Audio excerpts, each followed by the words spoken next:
for joining me again this week. I've just stepped off the House floor where we're having one of our daily floor sessions, and I'm standing in an alcove here just outside the front doors of the Capitol, looking out over the lawn, and it's a beautiful spring day.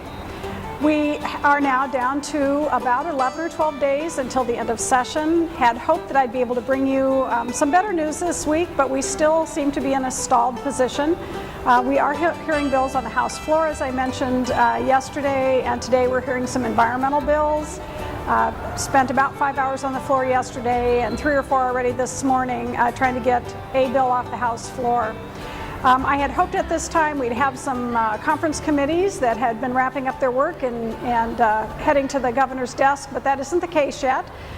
We do hear that there are budget targets that have been identified, and that will help these committees start working toward an end, which certainly has to happen in the next few days.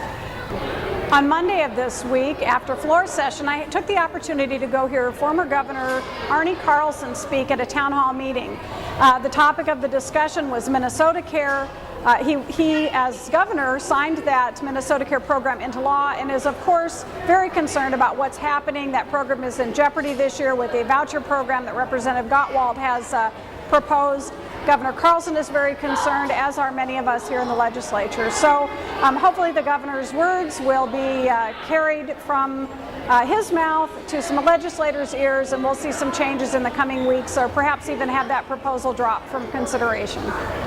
One issue that we could be working on, I think, that would be beneficial toward a compromise is working on the budget and getting away from some of the divisive social issues that we're seeing come up here at the Capitol almost every day.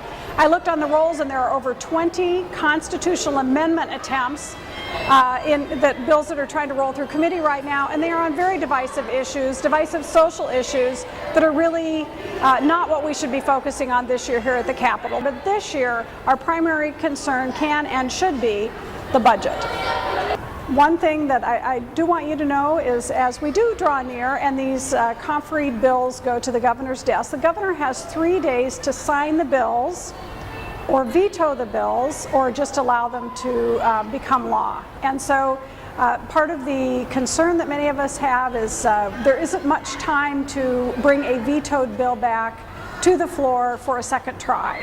And that's really the concern right now as we're winding up the second to the last week of session. So as you can hear, there's children. A bus is just unloaded outside the Capitol. Children, typically middle school children, come by for their tours, and they're on their way up the stairs. So with that, I'll leave you and get back to the House floor and back to work. Until next time.